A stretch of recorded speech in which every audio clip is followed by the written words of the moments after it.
Hare Krishna, sorry for the immense delay. I don't know what happened. Somehow the session was initiated at 10 minutes before the class and it was abruptly ended because it's initiated much ahead of time and it ends like that. It gets recorded as the session being complete and it erases the record of the class because of that. So we had to restart the entire system and create a new link, which took some time. Sorry about that. We'll have a recording. This recording may not turn out on your dashboard, but we can share the um, live stream link, which I just did. So give me one more minute while I share it on the groups. That way it is easy for anyone who might miss the recording.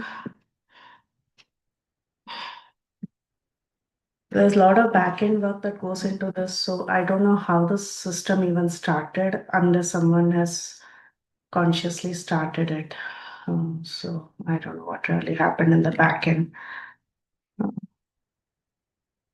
Just give me a second while I'll copy the links, go live, do everything.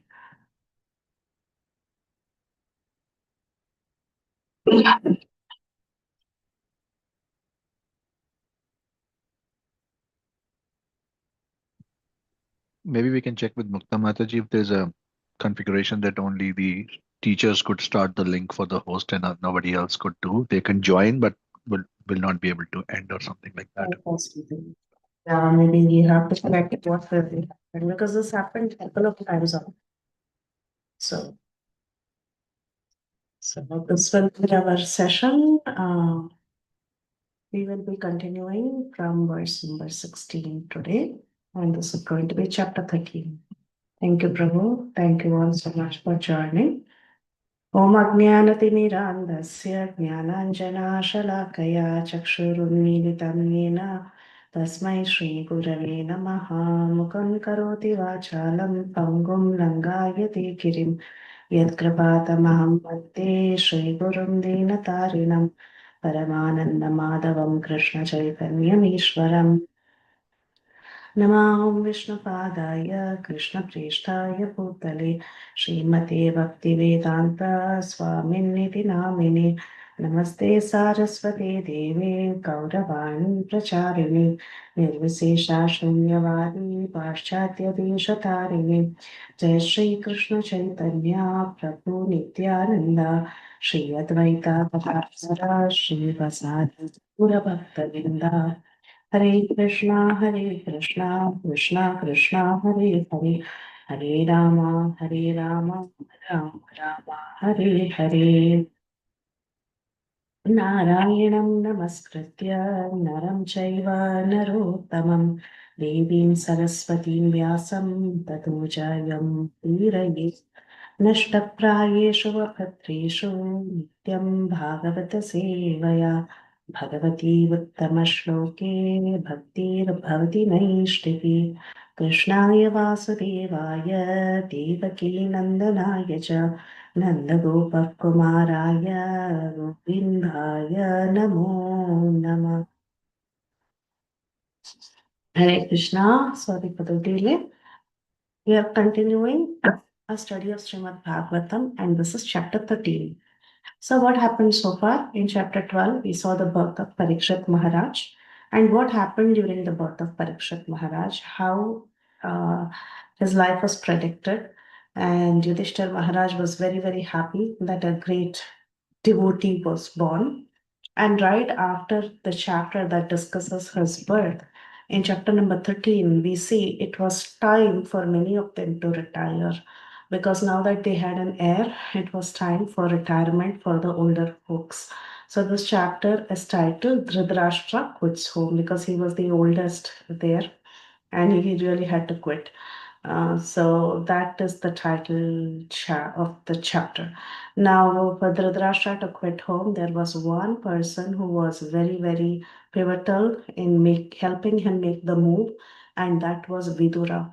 So the background at this point in time is that Vidura had already left to the forests. The reason he left the forest is because he was insulted by his nephew Duryodhan because Vidura would all constantly support the Pandavas, and Duryodhan did not like it, and he spoke very insultingly. And Vidura left his bow and he went away to the forest. Eventually, as he's during his stay in the forest, he meets Maitreya Muni, uh, who was present when Krishna had departed this world. And he hears a lot of Atma Gyan from Maitreya Muni. And there's a very long conversation. And after this, he returns to back home. He comes back home to the palace so that Dhritarashtra can be awakened. Because Dhritarashtra was staying in the palace and he had no plans of retiring.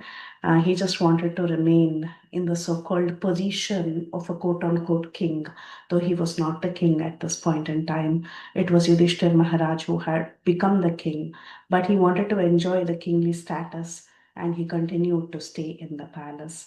So, to awaken him and make him realize the truth, Vidura had to come back as a true well wisher. So, a true well wisher is one who thinks about the progress of the soul, not just the body, right? So, Vidura was one such well wisher and he really had affection for his brother.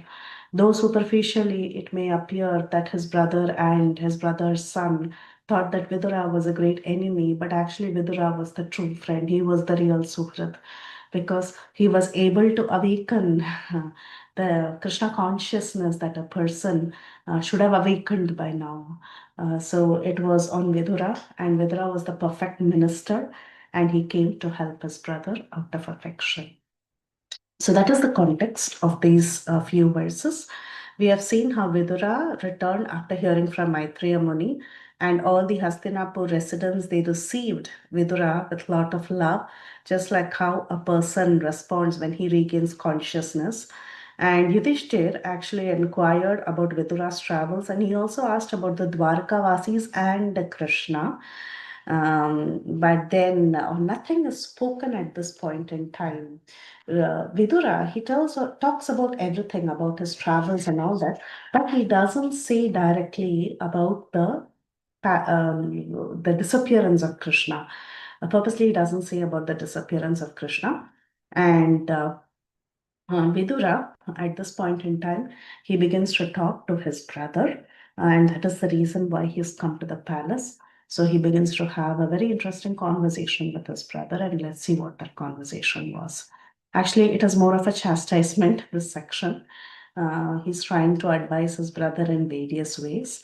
And this was like the final advice. He had advised him even earlier, but Dhritarashtra he was so blindly attached to all that he had, he would not listen to his brother's good advice. But then this was the final advice, and this really inspired Dhritarashtra to give up all his attachments and go to the forest. Yes, Padmini Mataji?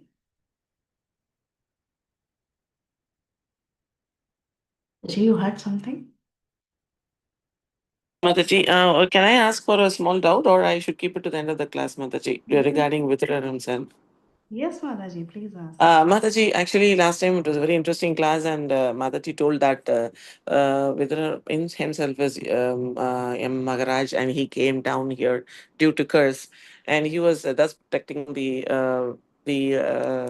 Pandavas. And we know that he is a child of, our Dhritarashtra, our Yudhishthira is one incarnation from Yamaraj. Yes, Mataji? Yeah. So Vidura is directly Yamaraj, and Yudhishthir Maharaj is an Amsha of I'm sure of Yamaraj. Yes, Mataji, but he came first because Yamaraj himself came first and he is there as Vithura. But then that time Arima was the Yamaraj in charge. Now is he Amsa of, then that time he would have got the boon from whom, Mataji? Is it from Arima himself or? And then that's doubt I had for your reflections I need to ask because he is already descended as Vitra. But then at that time, Arima was there as in charge for Yamaraj. And then if she had prayed to Yamaraj, it should have been Arima himself. Then he comes as Amsa. Then I was having this confusion, Mataji. So she prays to Yamaraj that she should Yeah, have at that him time, present. Yamaraj is Arima. Actually, we don't know because ultimately it's only a post, right? This Yamaraj, Sun God, Moon God, everybody is just a post. Indra, they're all different posts only. So which personality specifically she prayed to, we don't know, but she definitely prayed to that demigod because all the demigods in this world are posts only. Yeah, Every yes. yeah, they're going to change. Because Specifically, which I demigod don't she know. Because this one place where we see the Yamaraj himself was there, and his Amsa was also directly taking part. And one of the reasons he protected the Pandavas is established Dharma through his Amsa. That is understood, Mataji. But my inquisitiveness was that I didn't know Yamaraj himself came down. I thought he's only Amsa of Yamaraj so far. But it was a very nice eye opener that Yamaraj himself was there as Mithura. So then this question was going on in my mind for a week. I just thought I will take your If I find reflection. an answer, I'll say Mataji. If I'm able to Okay. find the exact answer from the commentaries, I'll let you know. Hare Krishna Mataji. Thank you, Mataji. Mhm. Thank you. युधिष्ठिरो लब्धराज्यो दृष्ट्वा पौत्रं कुलन्धरम् भ्रातृभिर्लोकपालाभैर्मुमुदे पराय Shriya. Anyone would like to read translation?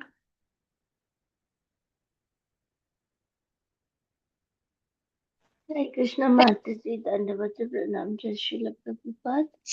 Translation Having owned his kingdom and observed the birth of one grandson competent to continue the noble tradition of his family, Maharaja Yudhishthir reigned peacefully and enjoyed uncommon opulence in cooperation with his younger brothers, who were all expert administrators to the common people. Thank you, Mataji. Hare Krishna. Now, so this is about Yudhishthir Maharaj. Yudhishthir Maharaj won the kingdom, and he was very happy that now there's an heir to the throne who is his grandson, and he can now retire peacefully. Before he retires, he ruled very nicely in cooperation with his brothers, and they were expert administrators. So, and the Prabhupada says that actually both Maharaj Yudhishthir and Arjuna, from the beginning, they were very unhappy about the battle of Kurukshetra.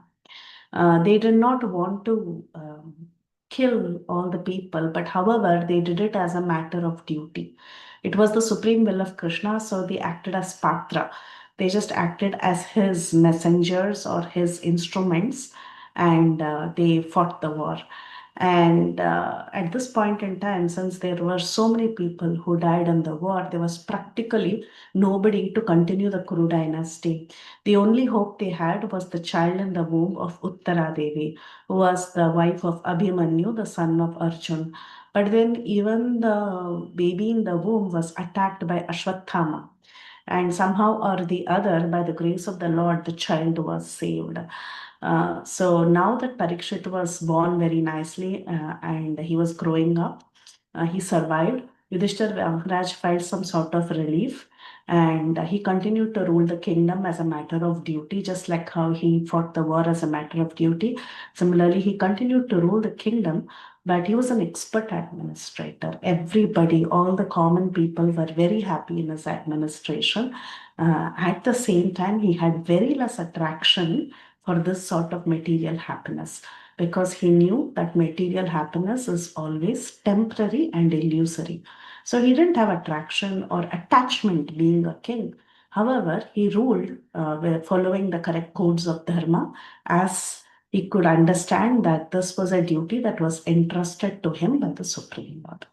So we have seen how Yudhishthir Maharaj was a personification of dharma, and he ruled very, very successfully. Now, next verse. Evam griheshu saktanam pramattanam tarihaya atyakramat avijñataha kalat paramadustara. Anyone like to read translation? Hare Krishna Mataji. Having won his kingdom and observed the birth of one grandson competent to continue the noble tradition of his family, Maharaja Yudhishthira resigned peacefully and enjoyed uncommon opulence in cooperation with his younger brothers, who were all expert administrators to the common people. Next one, Mataji. Insurmountable eternal time. Which one, Mataji? The next translation. Next translation. Insurmountable eternal time imperceptibly overcomes those who are too much attached to family affairs and are always engrossed in their thought. The Shukdev Goswami, I mean, not Shukdev Goswami, so the Goswami is telling us that time is insurmountable. In Bhagavad Gita, Krishna says, of all the subduers, I am time. Right? So no one can win over time, only time will win over us. So this insurmountable eternal time imperceptibly overcomes those who are too much attached to family affairs and are always engrossed in their thought. So this verse is very clearly telling us that we may think that we are very, we have this kingdom. We may be very attached to things around us, but however, time takes away everything. At the time of death, we cannot take anything with us. Right? So, this is the power of time. So, this introduction on the power of time is given before Dhritarashtra begins to advise Vidura about the power of time. And in the purport, Prabhupada very, very beautifully, he talks about the power of time. So our Praladananda Prabhu has put a very nice verse on this power of time as well. So he says, uh, Dehapatya Kalatradisu. okay, our attachments. He has put the thing about the attachments on our fallible soldiers. Persons devoid of Atma Tattva, Deha Patra Kalatradishu, right? So this is, we put our faith in Deha Patra Kalatra Adishu. Our body, our Kalatra, which is our spouse, our children, the emanations from our body, and so on. So this is how we have our faith on. We have our faith on our body and our children, our wife, our husband, and so on. But then all of them, they are fallible soldiers. There is only one infallible personality who is Achyuta, who is Sri Krishna. Tesham pramato nidhanam pashyannapi na pashyati. So these people, although sufficiently experienced, they still do not see their inevitable destruction. This is the power of time. Very similar verse. I think that's what Praladananda Prabhu has quoted that here. Supposed to be a very, very famous verse. How we put our faith on our fallible soldiers. And the same thing, similar situation is mentioned in the case of Gajendra also. Right? I'm not wrong. Gajendra also, he initially had faith on all these fallible soldiers. And finally, nobody could truly help him. It was ultimately when he called out the source of everything, please come and save me. That at that time only the Supreme Personality of God came and saved him. So Prabhupada in the purport, he says, I am now happy. I have everything in order. My bank balance is very good. I have enough money. I can now give my children enough estate. I am now successful.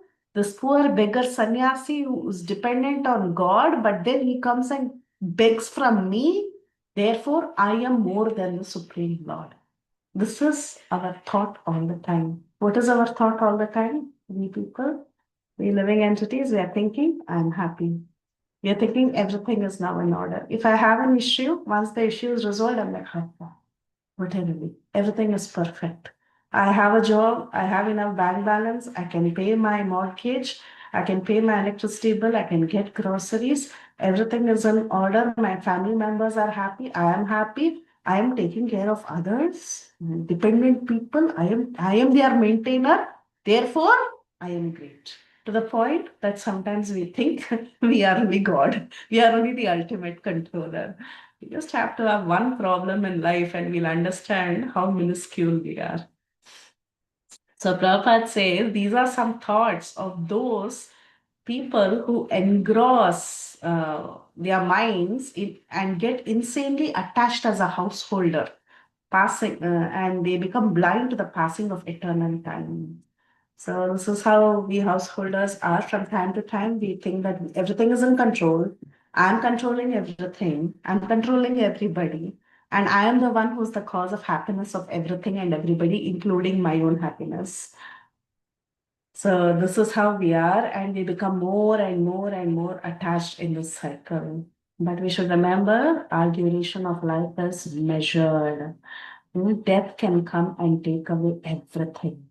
Therefore, when we are passing time, we should remember every second of human life is very valuable. And this human life is meant for solving the ultimate problems of life, not just the temporary problems. Yes, we have lots of temporary problems, but the ultimate aim of life is to solve the ultimate problem of life, which is repeated birth and death. So we are continuously transmigrating in this 8,400,000 species of life. To get out of this eternal suffering is the real goal of life. So we should not just take birth and die solving temporary problems. We should not forget the bigger problem. But foolish people, they are engrossed in temporary family affairs and they're just passing away this eternal time. But remember, every second of our life is measured. Every second is very, very precious. We have to spend sufficient time in solving the bigger problem. If we are not doing it, it is called as illusion. And one of the qualities of a devotee is that he hates to waste time. That is the alankar of a devotee, one of the beautiful qualities of a devotee. He doesn't like to waste even 1 minute. And we have seen that in the lives of Srila Prabhupada, Srila Bhaktisiddhanta Saraswati Thakur, Srila Bhaktivinoda Thakur, all these great personalities, the Goswamis, and even the Guru Vargas of today. You see, all of them, they're so busy, they just don't have a single minute. They're simply not wasting a single minute. Every minute they are using so that they can solve the real problems of life. But this illusion of this being entangled in material affairs, it doesn't affect a person who's a great devotee of the Lord. Actually, this Yudhishthir Maharaj and his brothers, they were engaged in the service of Krishna, and they truly did not have intense attraction to the happiness of this material world. Maharaj Yudhishthir was always fixed in the service of Mukunda. That's why he was called as Haridas. He had no attraction for the comforts that was even available in heaven and in Brahmaloka. He could understand, scientifically, he could understand everything is temporary and illusory. He was a great devotee. And he could understand that the true happiness is only in the kingdom of God, Param Vyoma, beyond this material world. And if one goes to that place, he will never return. Right? So he was only interested in that eternal life. That is what he wanted to yearn for. He was a perfect devotee. And one who understands this properly is considered a learned person. If he is, if he's not focused on this final goal, any amount of happiness in this material world is actually useless. You have to be focused on the ultimate goal. That is when you attain Brahma Sukham, or the true happiness of the spiritual world. So Prabhupada gives an analogy. He says, real transcendentalists are hungry for happiness, just as a hungry man cannot at all be made happy by all the comforts in life minus the foodstuffs. So the hungry man, so the man hungry for eternal absolute happiness cannot be satisfied by any amount of happiness. So if there is a person who's very, very hungry on the street, you give him a nice gold necklace and you say no food for you, you should just enjoy with this gold necklace. Or you build a very beautiful house without any groceries, without any food, without giving him any sign of any food.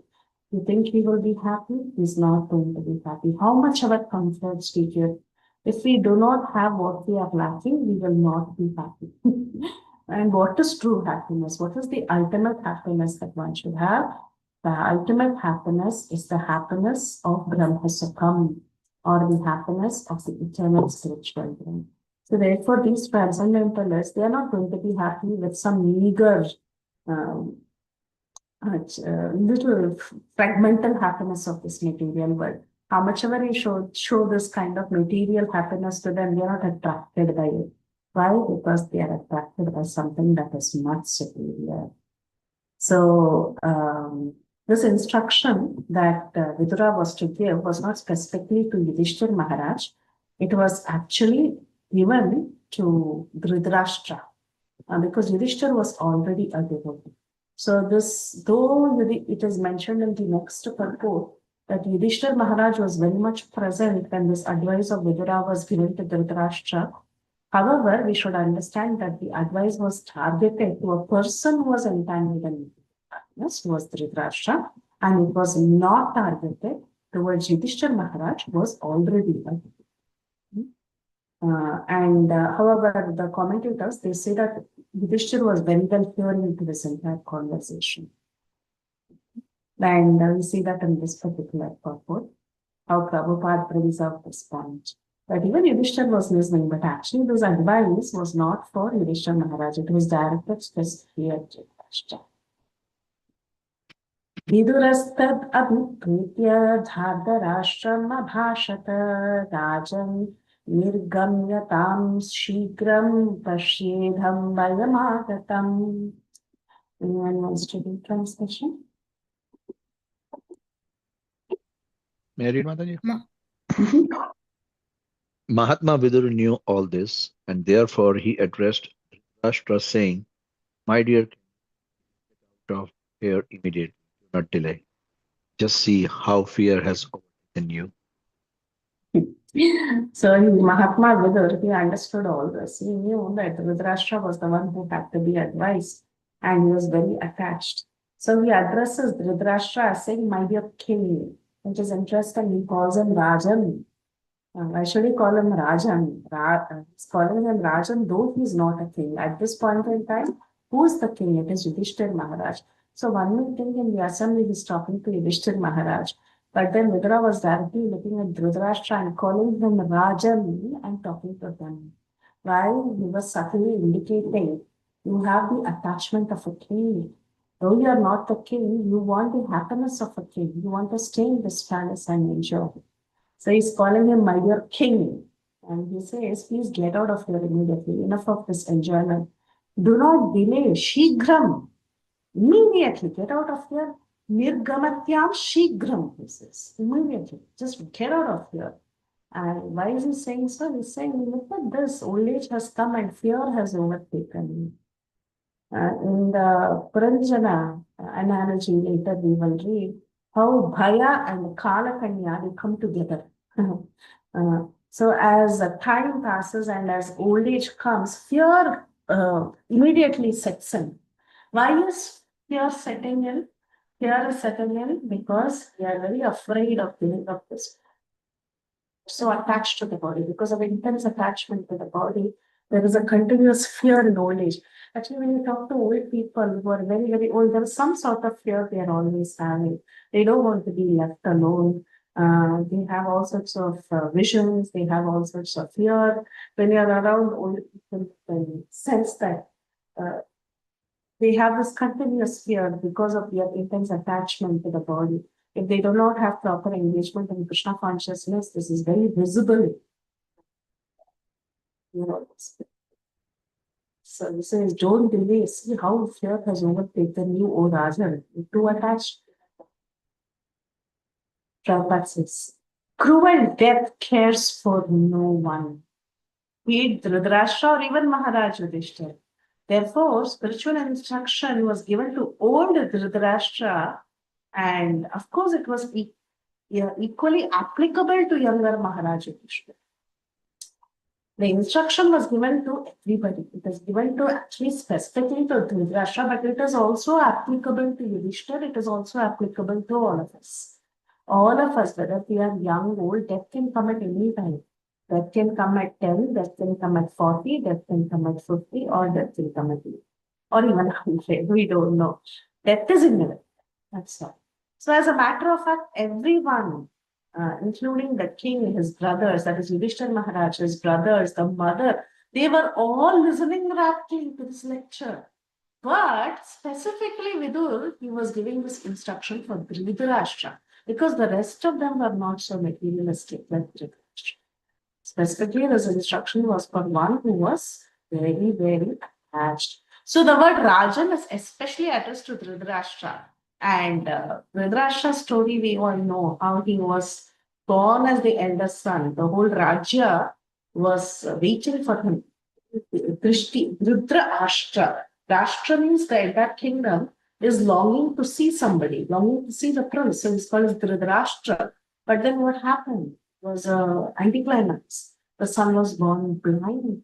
And because he was born blind from birth, he was disqualified to become the king. And because of this, his brother Pandu was actually crowned as the king. And somehow or the other, his brother died in the forest, and the minor children of his brother came under the care of Dhritarashtra. And Dhritarashtra became the natural guardian of all of them, and he was also the guardian of the kingdom. Yeah.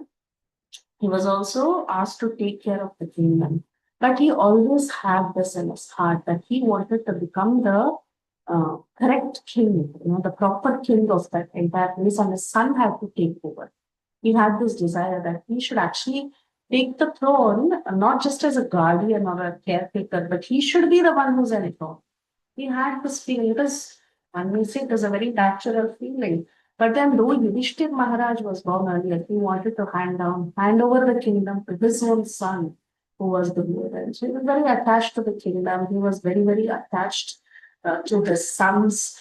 And there was a lot of attachment from his side. And Dhritarashtra did not get out of the slumber even in disease and old age. In fact, at this point in time, Dhritarashtra, he had lost all his sons. He had seen so much in life. He lost everything. He lost men, he lost money, he lost all his relatives, and even his dear son Duryodhana. Everybody was gone. But still, that attachment did not. This is the power of the attachment. Why are we having these attachments? Because we want to be the enjoyer, right? That is the root cause of the problem in this material world. Why are we in this material world? Because we want to be the controller, we want to be the enjoyer. In spite of losing everything, and there is no point even ruling or enjoying, still that attachment for power did not go for Dhritarashtra. Look at this is actually reality. It's true for each one of us, not just Dhritarashtra. I found myself so many times, being like Dhritarashtra, having this kind of mentality. It is there everywhere. So he was not able to give up that attachment. So here, the celebrated verse, Prabhupada says, the celebrated English king wanted to order time and tide, but the time and tide refused to obey his order. Therefore, one is a false king in this material world. Everybody is a false king in this material world. And Dhritarashtra was particularly reminded of his false position by his brother Vidura. So Vidura wanted him to get out immediately. And he was telling him, death is approaching you fast. Don't be so attached. It is not at all good for you. Yeah. So this is the purport, and we'll continue to see this condition. Yes, Pranava. Mataji, very beautiful analogy given by Sankaracharya Maharaj in Bhaj Govindam. I put the slogan, Angam Galitam Palitam Mundam, Dasana Vihinam Jatam Tundam, Vruddho Yati Gruhitva Dandam, Tadapina Mujjati Asa Pindam. His body has become disabled. His teeth has gone, Dasana Vihinam. And he's walking with a stick. But he has desire to live and enjoy senses. So this is the analogy here. Prabhupada emphasis that one should realize the goal of life, start preparing that I have to change the body. This we can get only by mercy of Sri Prabhupada. Here Vidur is telling his brother like that. Thank you, Mata. Thank you. Prabhupada, also, now that you put the story and also this context is coming, I'm reminded of Prabhupada's short stories. Prabhupada often gives short stories, right? In that he gives the story of the king and the minister. At the time of death, the minister brings a beautiful woman, and the king even at that time, he's not able to give up that attraction. Like that, there is one moral story from that case. I don't know. I don't know. Maybe he uses Akbaran people. I'm not sure. But that attachment for certain things that we want to enjoy in this world, it doesn't go even at this stage where the teeth is falling off and the vision has become blurry and all this is happening to us. Our bones are all breaking. We have become bald, but still we want to enjoy. Enjoyment tendency continues.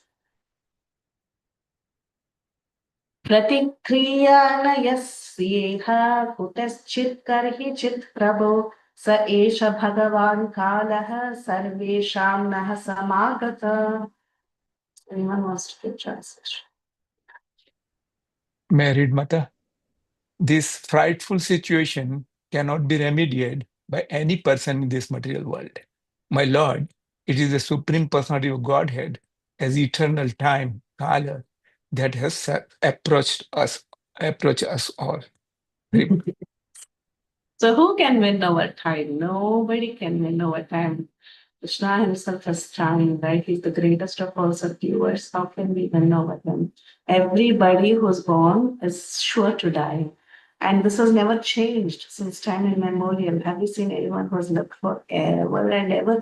Even the great demigods who drink Amrit, they do not live forever. Right?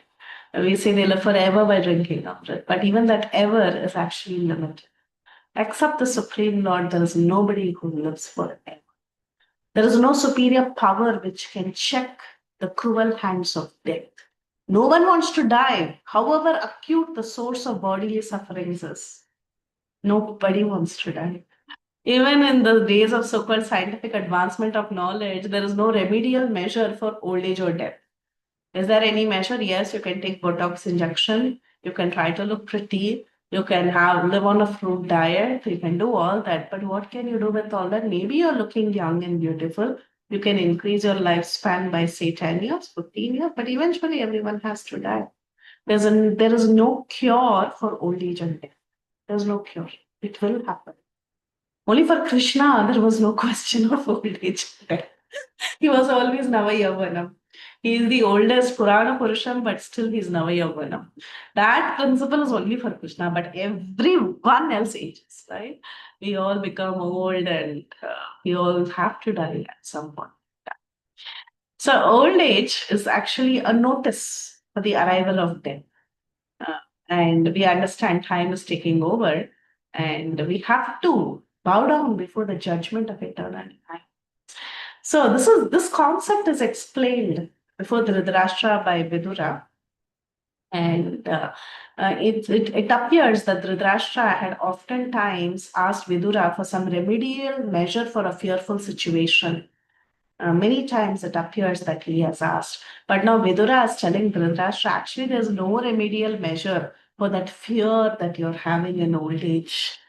There is no such thing in the material world that you can have a solution to death.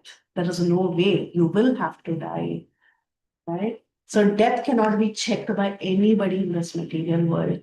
Hiranyakashipu, he thought he's very intelligent. So he thought he will control death. He will not die. He went and asked Brahma himself and he asked, I should be immune to death. But Brahma said, what is this? You're asking me immunity to death? I am myself subjected to death. So then he thought he's very intelligent and he asked a boon where he thought he will never be killed. He said, I should not be killed inside, outside, or during day, during night, by a weapon that has life, by a weapon that does not have life. So many conditions he put. But still, the Supreme Personality of Godhead, he came as Lord Narsingadev and he made all these conditions into powder and he defeated this Prahalada Maharaja. Prabhuji has put one more very nice verse. Prabhu, you want to tell the verse, Prabhu? Yes, this is, Ayur Nasyati Pasyatam Pratidinam. Every day the ayus is decreasing. And Yati Kshayam Yauvanam. The Yauvanam, Yauvan is becoming finished, becoming less. Kshayam means becoming less. Pratyayanti Gataha Punarna Divasa Kalo Jagat Bhaksaka. The days which have gone to the west, they will never come back. Because the Kala is Jagat Bhaksaka. And then he says, Lakshmi Stoyam Taranga Bhanga Chapala. The money you and me have is just like a wave in the ocean. The Tarang Bhang Chapala, the wave just finishes within few seconds like that. And then uh, uh, Vidyuchal Jivitam. Lakshmi is going to stay as long as there is lightning in the the lightning just flashes and the money goes like that. Tasman mam saranagatam saranadatam raksa raksa. This is actually Shiva's Bhagwan Shiva's, we are praying, those who are devotees, they are praying to Lord Shiva. Shiva Aparadha Stotra, like that. So this is relevant for all of us to take shelter of Bhagavan Krishna through Guru Parampara. And then, there is another sloka also, Bhagavatam, which says, Ayur Harti Vai Punsam Udayan Yastana Yannasa. Then how can we Tasyarte Yat Shano Nita Uttam Slokvarta? The only remedy is to discuss and remain in Krishna Katha, which will not affect your life. Why? Because it will produce your spiritual body. Thank you, Mata. Again, sorry for No, it's comment. beautiful. Thank you, Prabhu. Thank you, Mata. Satya Prabhu also raised his hand. She wanted something. No, no, Mataji, when you were telling the story of Hiranyakashipu, so I was like thinking logically, he's so like fool. Brahma says that I cannot give you boon, like um nobody is like can be alive forever, and he is asking for a boon like nobody can kill me. Like it's like totally is such a fool person. Yeah, that is so foolish, right? That's right, Prabhu. Yeah, and he has seen death, even of his own brother. He has seen death all his life, but still he thinks, also Yaksha Prashna, this is one of the questions. What is the most amazing thing? People say death, it is so regularly, but still they think they're immune from death. Thank you, Prabhu. Yes. Hare Krishna Mataji Dandavat Pranam. Mataji, I was talking to a devotee in the temple, and that Mataji was saying that, why we can, like, she was saying that I'm talking about myself, but it's applicable for me too, that why we cannot chant nicely because we don't value time and we feel like, oh, in one round I can chant ऐसे like मतलब means कुछ भी करके chant कर लो, next round I will do, and next round is the same way, not with inattentively. So because in our mind we always feel like we will live eternally. The death can come once it is registered in our mind that death can come at any point. Then we will never miss any even one syllable of the Hare Krishna mantra. But since we all subconsciously think that, like I'm talking about myself, as Mataji was saying, that since I'm always like in that illusion that I will not die, that's why I do inactivity chanting.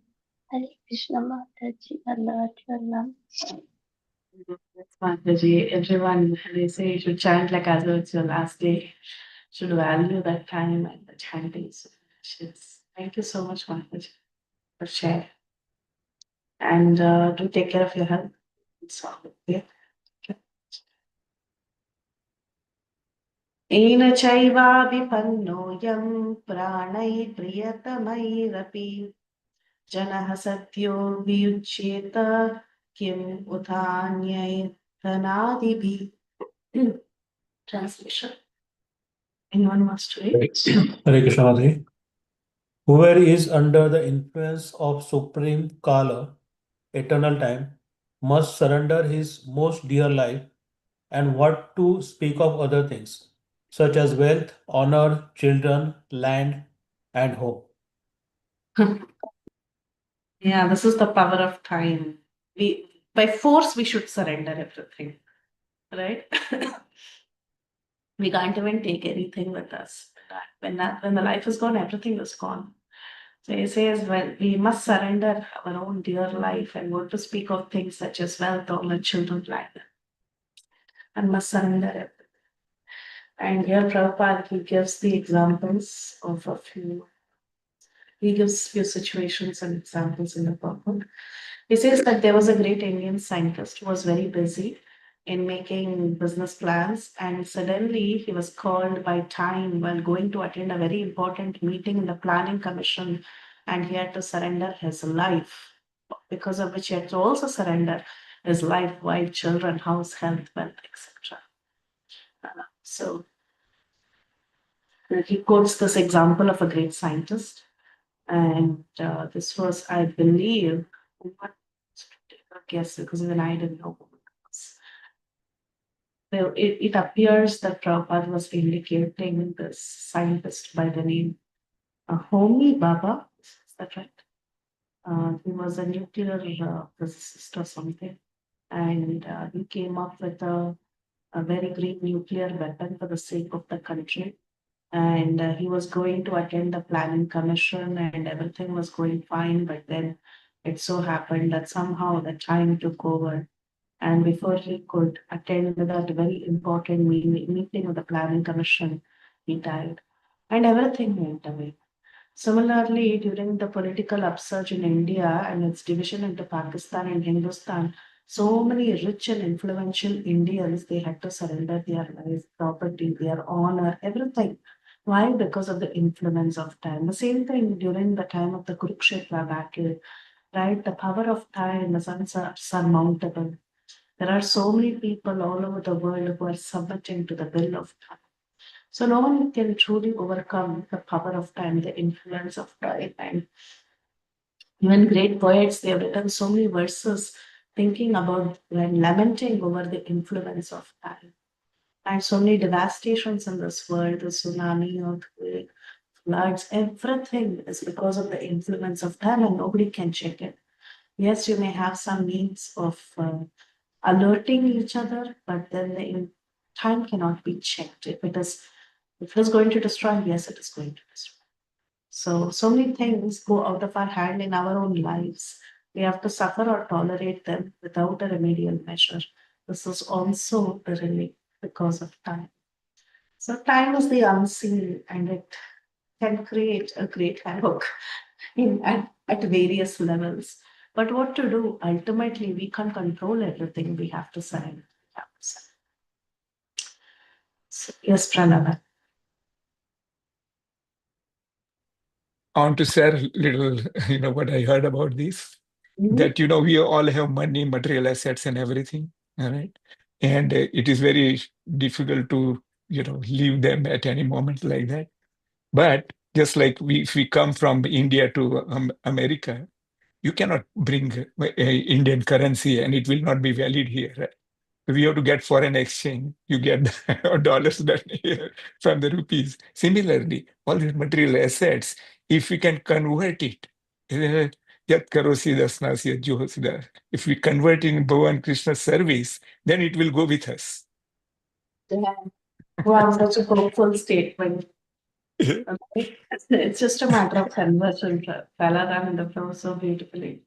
He's telling it's just a matter of conversion. Just like when you go to a different country, you have to do conversion of your currency. Similarly, you just convert everything, all that you have in this world, to something Krishna conscious. Right? He quotes Yat Karoshi Yadashnasi.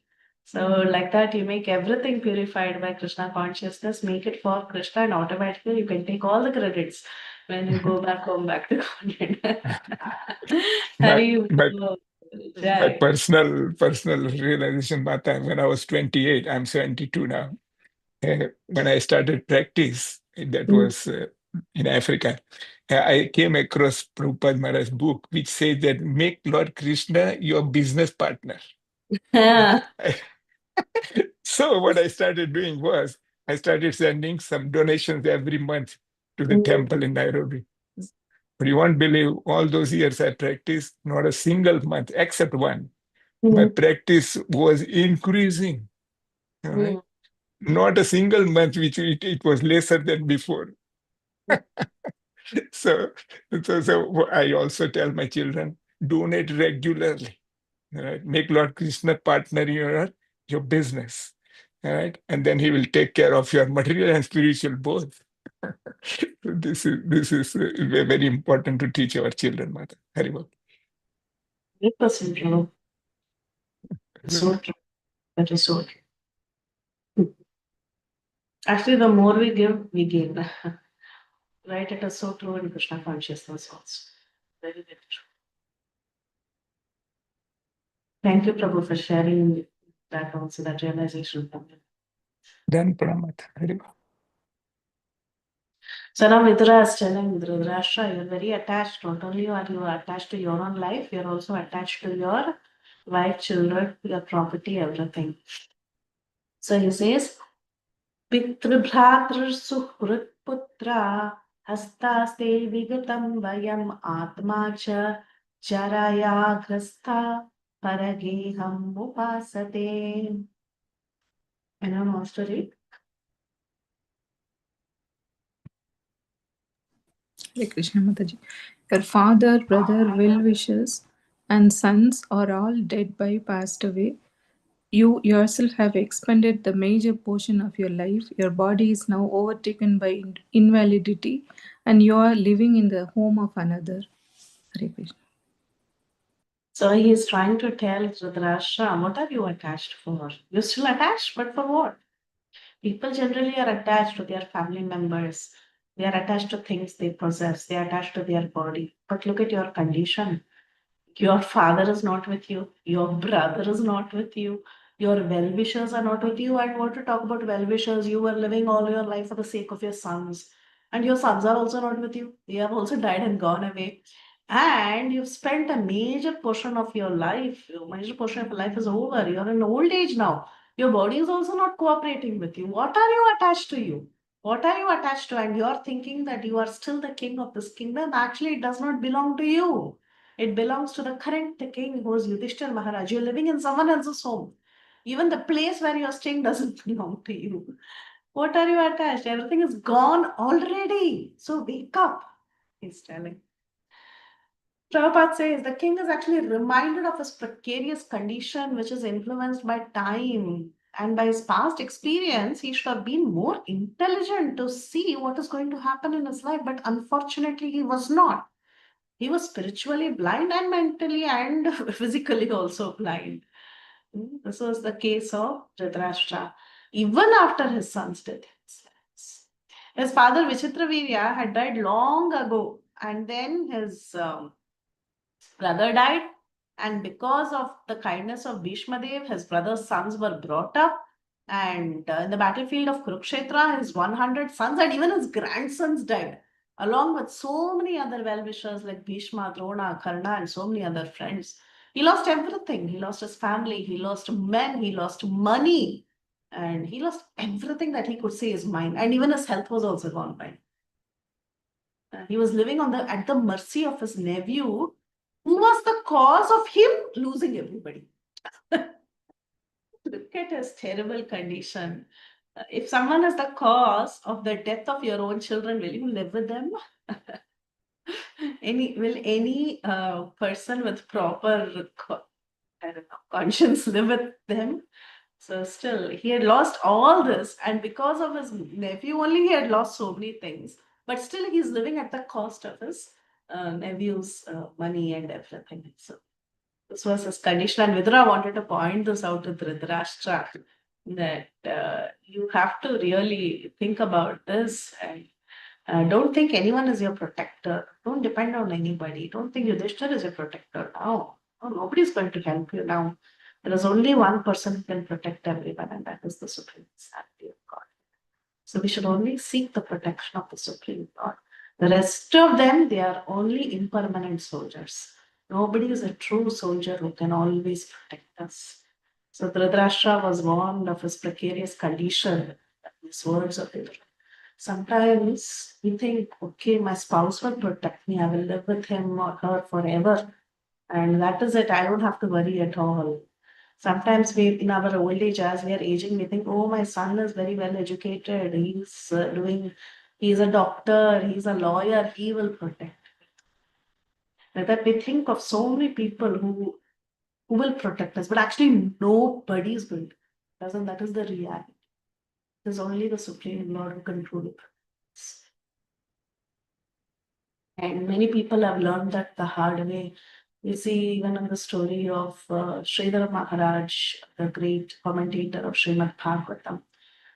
In his young age, he had a son, but he had to take sannyas, and he saw a lizard that was taken care of by the Supreme Lord. That lizard, a baby lizard, was abandoned by its mother, but somehow or the other, the lizard learned to eat a small insect, and then it survived. Seeing that, Sridhara Swami was thinking, oh, the Supreme Lord is the maintainer of everyone. Why am I thinking I am the maintainer of someone, or I have to be maintained by somebody? So he retires and he retires from family life and he takes sannyas. Like that. Hare Krishna Mataji, can we also add the reflection that we are all very fortunate? We are listening and reading Prabhupada's purports and refining ourselves. But actually, initially, particularly ladies, they are always told that you have to be under the protection of your father, then your husband, your son. So that concept has gone into many people, and still they are continuing to live like that. But had they been thought about, like, sanghas, like where we know that Krishna is ultimate, I think they all also can have a better version of this.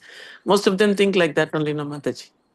Yeah, it should not be blinded. We should not be blinded by the thought. Yes, in a society, in a particular varna and ashram, the idea of women protection and all is there. All that is very well understood.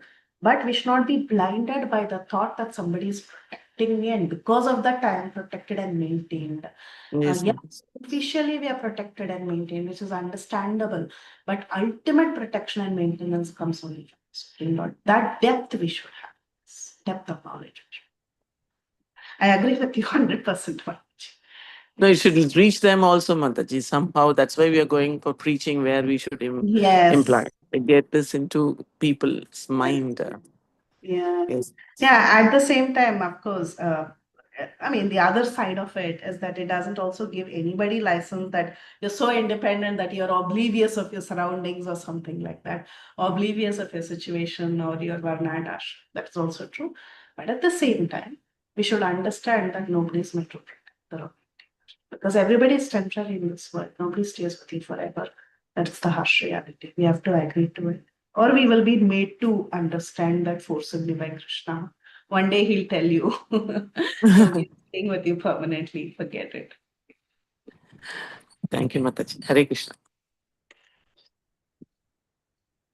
Andapuraiva vadhiro mandaprajñascha sampratam vrishnina danto mandagnihi sarangah kapam udvahan. This is all the symptoms of old age. So he says andaha puraiva. So from the beginning you have been blind, right? From his birth he was blind. He was spiritually blind, physically blind, mentally blind. In all ways, he was blind. Andaha Puraiva and Vadhiri. Vadhiraha means you were not, and now you are hard of hearing because of old age. Manda Prajna, as we age, our memory gets reduced. You'll see so many old people, 90 plus, they don't remember so many things and they keep saying the same thing and they think they have eaten, but they would have not eaten, or they think I'm yet to eat, but they would have eaten already. Like that small things, manda prajna, memory fails. Cha samarpatam. Recently your memory has also failed. Vrishnina danto mandhagni. Vrishnina danto. That danta means teeth. Your teeth have all loosened. You know how old age is, right? Your teeth falls. You have just one or two teeth that your mouth has gone inside. Manda agni. The Agni in the stomach has become manda. You're not able to digest. The liver has been affected. Saragaha, with sound. That your breathing has become like that. Kapam, you're having so much phlegm, coughing with mucus, udvahan, it is coming out. Yeah, this is the situation of old age. Everyone will go through this at some point. So he says you were blind since your birth, and recently you have become hard of hearing. See, before old age itself, many of us become hard of hearing, or we have selective hearing. But here he says you become hard of hearing. Your memory is shortened, your intelligence is disturbed, your teeth are loose, your liver is defective, and you're coughing up mucus. This is your situation. These are all the symptoms of old age. And Dhritarashtra had become really very, very old. But then he was not worrying about his future. What is the future for an old man, one may ask? The future for an old man is his next birth. Planning. You have to plan whether you want to end the cycle of birth and death, or you want to fall into an animal species or take another birth. That planning should be done, right? So he was carefree about his future. He didn't know what is. Actually, at old age only, we should be very strong about our future plans. Now at the age of 40, we are thinking of my future plan. What will I do? What kind of job will I have? How am I going to save money for my old age? But we should not forget to do future plans in the old age. What is the future plan in old age? How to focus properly on Krishna and get out of the cycle of birth and death. How to go back home, back to God. And that should be his future plans. So Vidura, these signs pointed out by Vidura in the body of Dhritarashtra were signs of apakshaya. Kshaya means to dwindle. Just now even Prahladananda Prabhu mentioned. So kshaya means body dwindles. We say there is a difference between deha and sharira. Sharira means that which reduces, that goes on decreasing. Deha means that which increases. The body can increase, the body can decrease. We say dehinosmin yatha dehe kaumaram yauvanam jara, right? So it is increasing. Kaumaram yauvanam jara. It is going up. Deham. Deha is increasing. When we talk about sharira, sharira is kshayam, that which decreases. Meaning with old age, your body dwindles. That is, your body is dwindling. So apakshaya, dwindling of the material body. And it is going to the last stroke of death. So the body is born, it develops, it stays, it creates other body, dwindles, and then vanishes. The 6 symptoms of transformation of the body. I think it is a Bhakti Shastri question. So, but however, we think we can make a permanent settlement of this perishable body along with our children, society, and country. So we think this is a very good situation. We have a wonderful body and we can settle in this material world happily. So such foolish ideas are become overtaken with temporary engagements, and we forget altogether that we have to give up this temporary body. We completely forget that everything will perish one day. We forget our permanent identity. What is our permanent identity? Permanent identity and permanent duty is that we are servants of Krishna. So saints like Vidura, they come and they wake up such foolish people and they tell them about their real purpose of life. Okay. So Vidura, he's considered a sadhu or a saint. And what does a sadhu or a saint do? They come and they advise people on the real purpose of life. But however, today there are so many show-about sadhus and saints who are encouraging materialism. So, but however, Vidura was not such a kind of sadhu. He was a true sadhu. And he didn't want to just satisfy and encourage Dhritarashtra and butter him up, like we say in Indian English.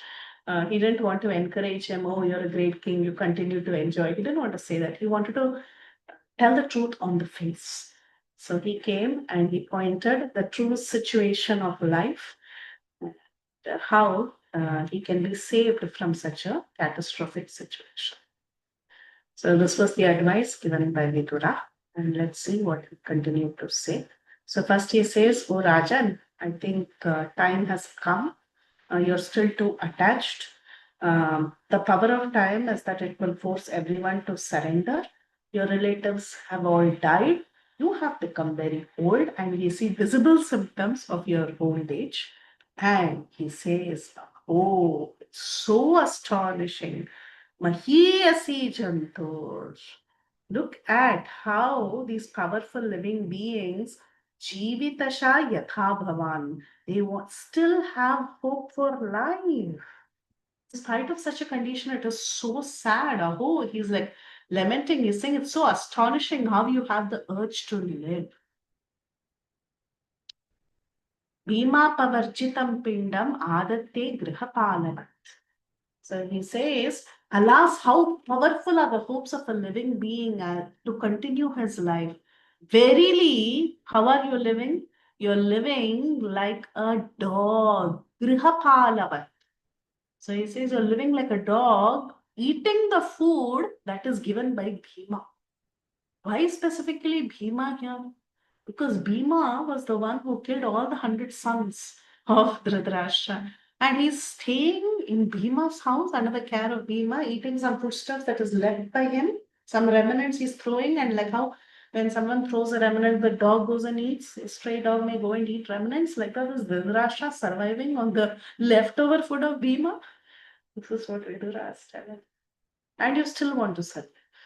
This is your condition. So this is the very important role of a sadhu. A sadhu should not simply flatter kings and rich men and try to live at their cost.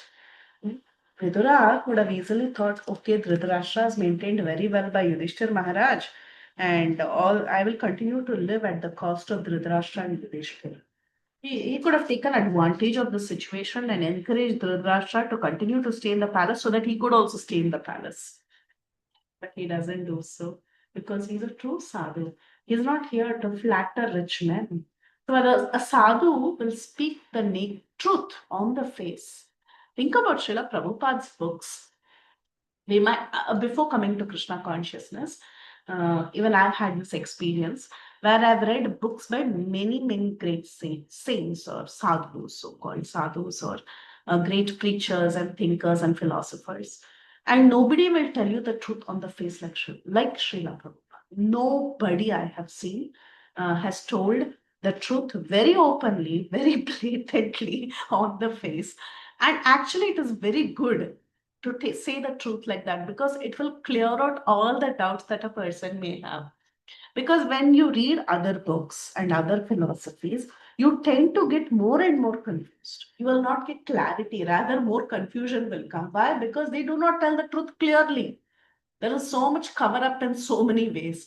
But Srila Prabhupada is so blatant. He will tell it to you on the face. Especially the way he smashes the Mayavad understanding, the impersonalistic understanding. Nobody, no other Vaishnava has also done it so blatantly like Prabhupada.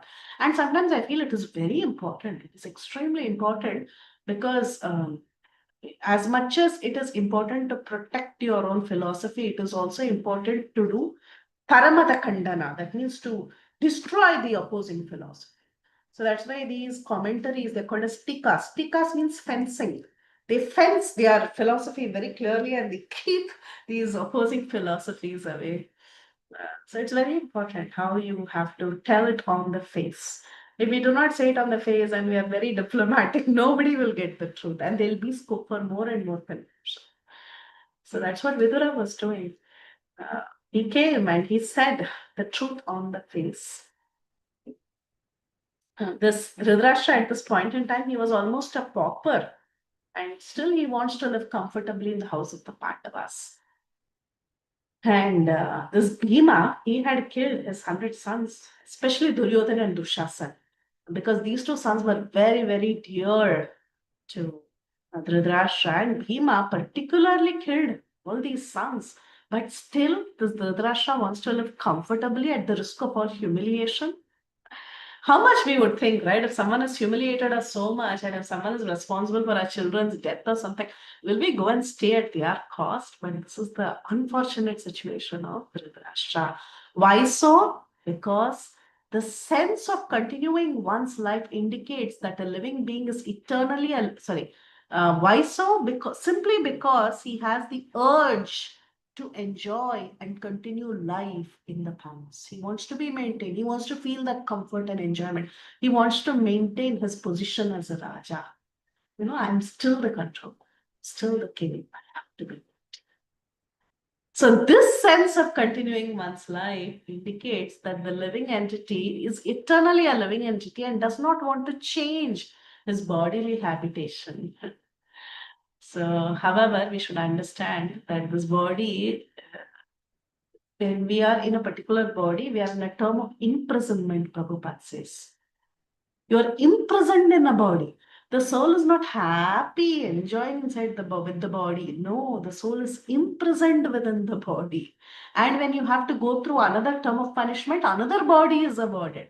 So, like this, birth after birth, you're taking one body after the other, being imprisoned within this case like a body. And we are thinking we are very comfortable and we are very happy. But then a sadhu like Vidura comes and he awakens people and he helps them go back home, back to Godhead, where his life is really eternal. So, and once such a sadhu comes in our life, he awakens us, then we can go back home to Godhead, where it is permanent. We don't have to worry about miseries of this life. So these sadhus, they are very responsible. The introduction of Srila Shukdev Goswami later in the later chapters, you will see how it is mentioned that he doesn't stay in a householder's life for more than the time it takes to milk a cow. Right? Why is he first of all staying there for so much time? That is the first question Prabhupada addresses. Prabhupada says, why should he even go there? Why is he going there? He is going there to awaken all the grastas who are very attached. That is the business of a sadhu. That's why a sadhu comes. And that's what Prabhupada did through his books, right? We were so much in ignorance, and just with one Prabhupada's book, so much transformation can happen to a person. Just one Bhagavad Gita. Before reading this Bhagavad Gita, as it is, I had read other Bhagavad Gitas, and I was more and more confused. But one Bhagavad Gita of Srila Prabhupada, it can transform everybody. And it is so simple to understand. You know, this concept in India, especially, or any Indian you talk to, they'll say, oh, Bhagavad Gita, it is very philosophical. Nobody can understand. It's very complicated. It is very high science. No one should be able to understand. Did Krishna or did Vyasadeva want us not to understand? He wanted everybody to understand, right? So we should take shelter of the right book or the right author who has given it as per Guru Parampara's understanding. If someone is just interpreting it according to their whims and fancies, then definitely it's going to be very difficult to understand. Nobody will understand. But if it is given as it is the simplest thing to understand. It is very simple, Bhagavad Gita. But we should take shelter at the right source. If we are taking shelter at the wrong places, it becomes more and more complicated. And let's move on to 24. Oh, we have only 10 minutes. 20. Agnir nisritashtodhattascha garasdharascha dushitaha ritam kshetram dhanam yesham tattattair ashubhi kiyat. Anyone wants to read translation? Can I read, Mataji? Yes, please. There is no need to live a degraded life and subsist on the charity of those whom you tried to kill by arson and poisoning. You also insulted their married wife and usurped their kingdom and wealth. Thank you, Thank you. So these are the 6 kind of aggressors you all must be remembering from Bhakti Chastri Bhagavad Gita. So the Kauravas, they did aggression in all possible ways. And Prabhupada in the purport in Bhagavad Gita, he talks about the 6 kinds of aggressors are fit to be killed, he says, right? Remember? So a person who gives poison, the person who sets house on fire, one who abducts another's wife, one who takes away wealth, and so on. So these are all the signs of aggression. And all this was done by the son of Dhritarashtra, but Dhritarashtra approved it. He didn't stop it. Right? So he is also equally accountable for whatever happened. So Prabhupada says in the purport, this system of Varnashram religion sets aside a part of one's life completely for the purpose of self-realization and attainment of salvation in human form of life. What is that one part of life that is set aside especially for Krishna consciousness? That is your retirement life. If you're taking Vanaprastha, it is the Vanaprastha life. If one is taking sannyas directly, sannyas life. So this is how the Varna and ashram is divided. The ashrams are divided, right? The later half of our life is meant only for self-realization.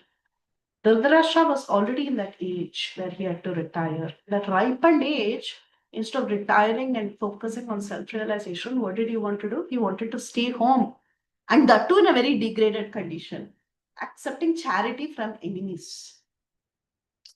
So Vidura was telling him it is better to die than live on charity like this. That too, you are no good person.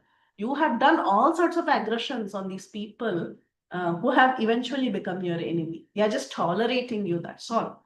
But still, under all circumstances, even foregoing your self-respect, you want to stay here.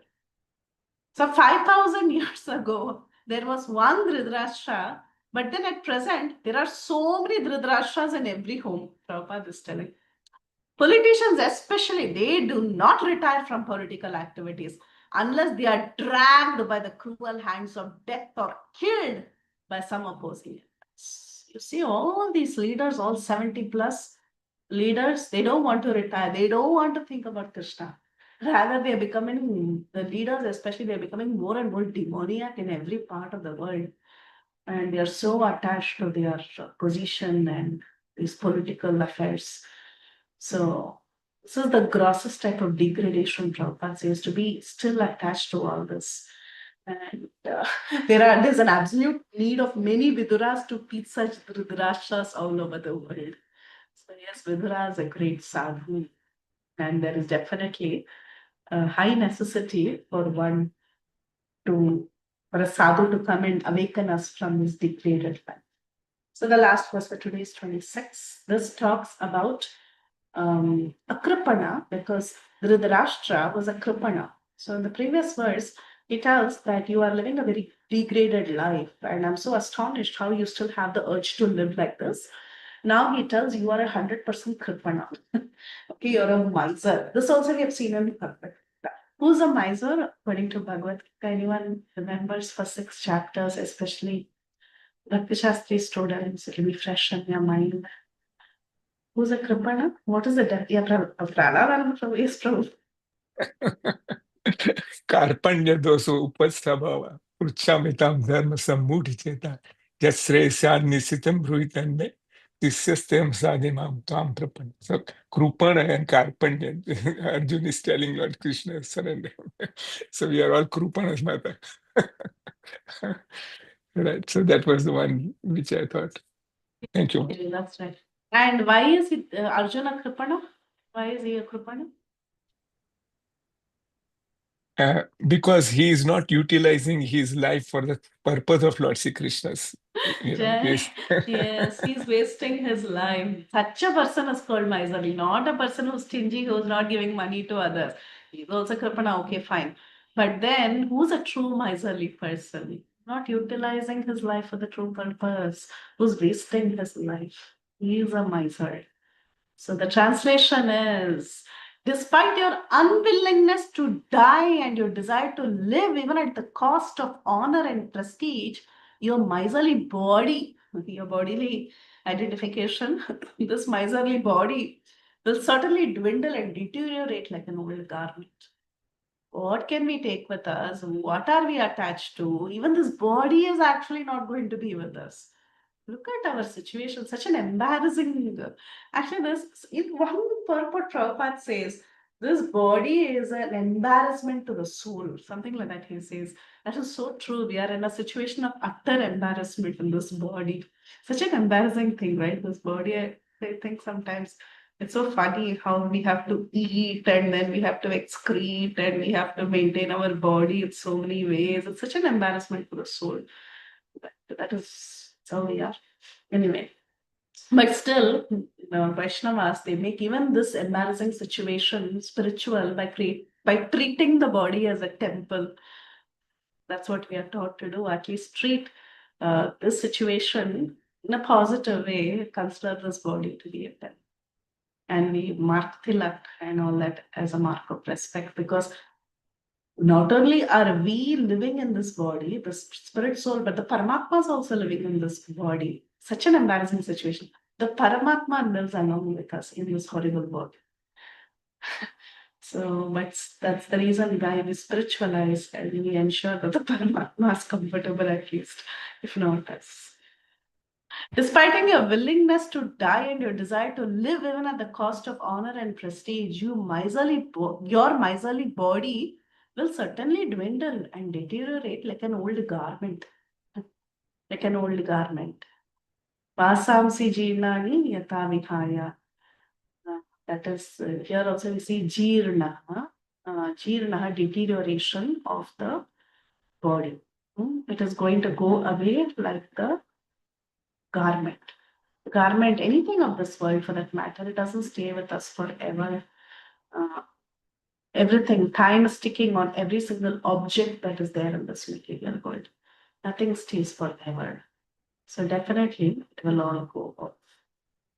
The words Karpanya, Jiji Vishoho are significant. There are two classes of men. One class is the Kripana and the other is the Brahmana. Why Brahmana is opposite of Kripana? Because Kripana is a miserly man and he has no estimation of his material body. But the Brahmana has a true estimation of himself and the material body. Brahmajanati the Brahmana. The Brahmana is interested in understanding the Brahman, but the Kripana is always body conscious. So the opposite of a Kripana is a Brahmana. A Kripana, having a wrong estimation of his material body, he wants to enjoy sense gratification with, even in his old age. Even in his old age, he is trying to become a young man with medical treatments. So Dhritarashtra, especially here, he is addressed as a Kripana. Because without understanding that his body is soon going to die, he's thinking he's going to live forever in the palace of Yudhishthir Maharaj. So at this point in time, Vidura is opening his eyes and telling him, you cannot live anymore here. And death is inevitable to everyone. Why are you accepting such a humiliating position and staying here? You can rather leave this place. Even at the risk of death, you're standing here and enjoying here. Actually, human life is meant to understand the Supreme. That should be your ultimate goal instead of enjoying in this material existence. This Dhritarashtra had a wrong concept of life, and he had already spoiled 80% of his life, and the remaining part also he was ready to spoil. But then Vidura, he comes as a sadhu and he tells him how he should utilize his human form. Only by good luck does such a miserly man meet a self-realized soul like Vidura, and by his instruction he gets rid of the signs of material existence. What is this verse? It should be in Chaitanya Charitamrita. Anyone? Only by good luck we meet with a sadhu, or we can say only by Krishna's mercy one comes in. No, Hare but Krishna. Brahmanda. Hare Krishna Mataji. Ah, Brahmanda Bharmite Samite Kona Bhagavan Bhagavan. Ji Guru Krishna. Guru Krishna Prasad पाए Bhakti Lata Beach. Yes, that's exactly what Prabhupada is writing. Bhagyavan, that good luck. Only by good luck does a miserly man meet a self-realized soul. Brahmanda Brahmite Kona Bhagyavan Jeev Guru Krishna Prasade Pai Bhakti Lata Beach. So this Vidura was instrumental for Dhritarashtra to realize his situation. So Dhritarashtra is called a Kripana. Okay, in this verse. Is it Thursday? Okay, next Tuesday, we will see the next few verses that talks about a Dhira, a Narottama, and then there is a advice given by Vidura. Vidura tells him, you are now a Kripana, but at least try to become a Dhira. You cannot become a Mahatma, but try to be a Dhira. Dhira means to be steady. So he tells him, graduate to the next level. That's what is going to happen in the next 2-3 verses. Okay, with that, we'll stop here. Mataji will continue from verse 26.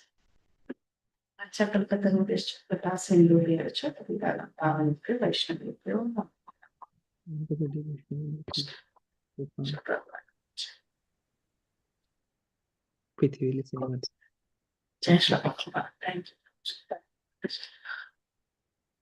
So we'll end up. Hare Krishna Mataji, thank you. Thank you. Thank you.